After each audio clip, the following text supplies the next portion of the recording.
This video's purpose is to touch up after 11 Second Steve took my Stage-1 Regal through a little workout.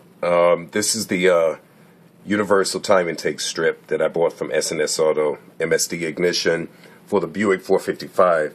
It's the 6 3/4 diameter. So this goes on my balancer down here on this side. Okay, and Steve explained to me once I set that tape, I won't have to use a timing light to really set my timing. I'll always see exactly where it is. And also, Steve pointed out that my throttle was sticking open. It wasn't coming all the way back, returning back to its original position. It would stay like a 2 to 300 RPM more.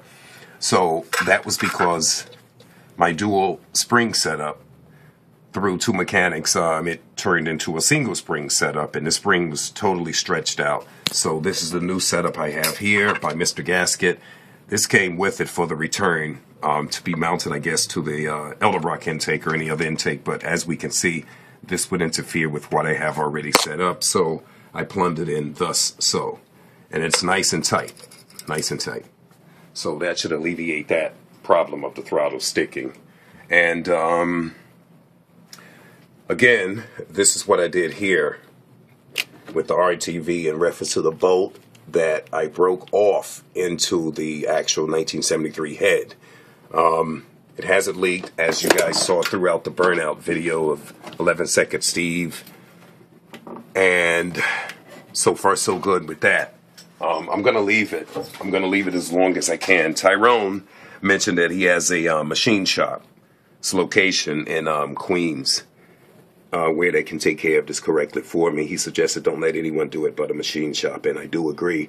I also have the RTV in the back of here. Now this is stripped out. The actual bolt hole into the head is stripped out.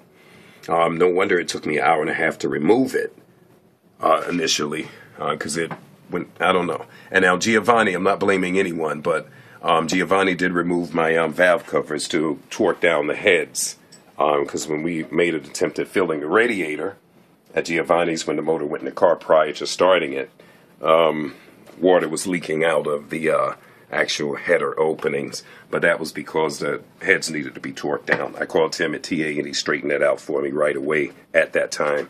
And that's about it. I'm going to take it for a drive tomorrow. I'm going to cruise the streets regularly, watch the engine temperature, and again, with Steve beating on it, on that hot day, engine temp never went to 200 degrees. I feel it was, when I would glance at it, it was between 180 and 190. So I will monitor that tomorrow when I'm driving it around, just to make sure my heating issues are dead and gone. And I still remain with 6 pounds of fuel pressure at all times throughout the burnouts, etc. I was watching that as I was recording Steve. And do you guys feel I need more than 6 pounds of fuel pressure for this Holley double pumper 850 and the TA 290 08H cam? Let me know if 6 pounds of fuel pressure is okay. It's always been like that with the Holley 750, but this is the big boy. I don't know if that makes any difference to 6 pounds or not, but I do have the adjustable fuel pressure regulator by Holley if in fact I need to change the Carter 110-gallon, 6-pound maximum, PSI maximum fuel pump. If I have to change that, then I'll use the existing fuel pressure regulator I already have. And Tyrone reminded me, if I do change the pump, get it, I think it's up to 14 pounds maximum regulator required.